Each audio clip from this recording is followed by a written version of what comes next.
Eclesiastes, no capítulo 10, no versículo 10, está escrito assim: se estiver embotado o ferro e não se afiar o corte, então precisa redobrar a força, mas a sabedoria é excelente para dirigir. Esse versículo, ele está falando de afiar uma ferramenta. Falando que se, por exemplo, se o machado ele tiver cego, digamos que a gente tem um machado, uma árvore para cortar, e o machado está cego. Imagina a força que não tem que colocar ali para cortar aquela árvore. Então, machado cego, corta. Machado cego. Não, você pega o braço, mas não vai. Corta não. Não corta. E ele disse assim: se eu tivesse 6 horas para cortar uma árvore, eu ia passar 4 horas só afiando o machado, só afiando a ferramenta. Ou seja, se a ferramenta estiver afiada, talvez são poucos golpes, né? Não tem tanta força assim para trabalhar. Então, o que Deus tem colocado no meu coração? Que nós somos a ferramenta de Deus. Que Deus, Ele quer nos usar, mas Ele quer nos usar com precisão, com agilidade, como uma flecha que acerta o alvo, que Ele vai lançar e vai ser certeiro. Pá! Um golpe só.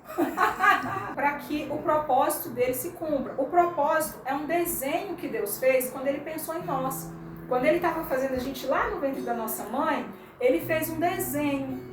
E Ele falou assim: eu gostaria que essa pessoa fosse por esse caminho, realizasse tal coisa e fosse assim.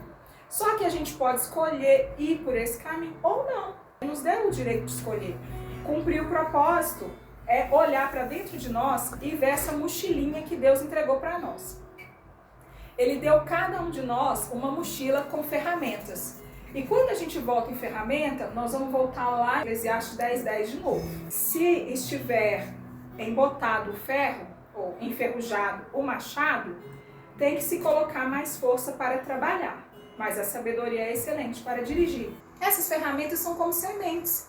Elas não nasceram prontas. A gente também tem que regar, tem que afiar, tem que preparar. Então nós vamos dar um exemplo aqui, por exemplo, o Alisson está ali tocando, né? Um dom, né? Um talento que Deus deu para ele foi esse, foi a música. Ele nasceu já com essa inclinação. Mas se ele não pegar o violão e não ensaiar, e não estudar, e não focar, vai ser mais difícil para ele quando ele pegar o violão num culto desse, não vai? Então, quanto mais ele afiar a ferramenta dele, quanto mais ele tocar, quanto mais ele esforçar, quanto mais ele estudar, quanto mais ele dedicar, mais fácil vai ficar para ele trabalhar daquela ferramenta.